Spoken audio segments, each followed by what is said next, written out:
இனி வெளியில எல்லாம் இருக்க வேணாம். மாடியில ரூம்ல போய் இரு. என் மகன் சம்மதம் சொல்லிட்டாண்டி, கூட்டிக்கிட்டு போடா. சரி அப்பதா. டேய் நெல்டி, என்னம்மா நடக்குது இந்த வீட்டுல?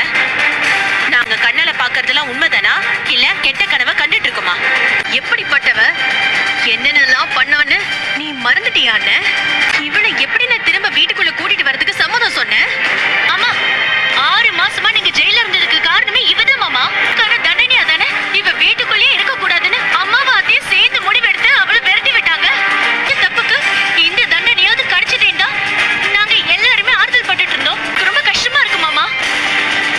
அம்மா, என் புள்ள தப்பு செஞ்சானே அவனை அவுட் ஹவுஸ்ல இருக்க சொன்னீங்க. உங்க வார்த்தைக்கு மதிப்பு கொடுத்து இப்ப வரைக்கும் நான் அவனை அங்கதான் இருக்க சொல்லிருக்கேன். இவளை மட்டும் இந்த வீட்டுக்குள்ள சேர்க்கறது எந்த விதத்துல நியாயம்?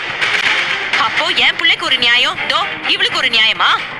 ஒரு கண்ணுல வெண்ணையும் இன்னொரு கண்ணுல சுண்ணாம்பும் வைக்கிற மாதிரி இருக்கு. எனக்கு அந்த அளவுக்கு மனசு கஷ்டமா இருக்கு மாமா. அதனால அப்ப இந்த வீட்டுல அவளுக்கு ஒரு நியாயம், என் தம்பிக்கு ஒரு நியாயமா? ஏய், போது நிறுத்துங்கடி. யார பார்த்து என்ன கேள்வி கேட்டுக்கிட்டு இருக்கேன்? என் புள்ளையவே எதிர்த்து நீங்க கேள்வி கேட்பீங்களா?